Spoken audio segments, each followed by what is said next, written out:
అప్పట్లా ఎట్లుండే పొద్దుగాలనో పొద్దుంజాంలనో ఊర్లకు పోతుంటే తొవ్వంట మొత్తం గొర్రెల మందలు మేకల మందలే మంచిగా గొంగడి కొప్పెర పట్టుకొని చేతుల కట్టె పట్టుకొని గొర్రెలను ఆయించుకుంటా కనబడేది. ఇక ఊర్లో ఏ గల్లికి పోయినా ఆడోటి ఈడోటి గొర్రెల దొడ్లు మేకల దొడ్లు ఆగబడుతుండే. కొందరైతే ఆ పాలే తాగేది పానానికి మంచిదని, ఇక కొందరు 2-3 సాదెటోళ్ళు. గట్లనే పండుగలకో దావతులకో అక్కడికొస్తాయని. అయితే చెప్పను చూడుర్రి.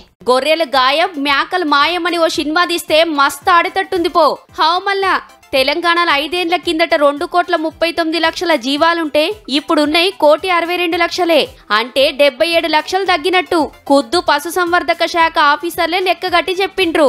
ఇదెక్కడి కథరో కేసీఆర్ సారు గొర్రెల పథకం పెడితే మందలు వెరగాల గాని తగ్గుడేందంటారా? గదే మరి అసలు కథ. తెలంగాణ గొల్ల కుర్మలను దేశంలోనే శ్రీమంతులను చేస్తామని 2017 పథకం పెట్టి రప్ప డీడీలు కట్టించుకొని అటెనక మహారాష్ట్ర కర్ణాటకకు తోలుకుపోయి అగ్వసగ్వే తెచ్చిండ్రు. అప్పుడు మందలు వెరిగినట్టే అనిపించినాయి.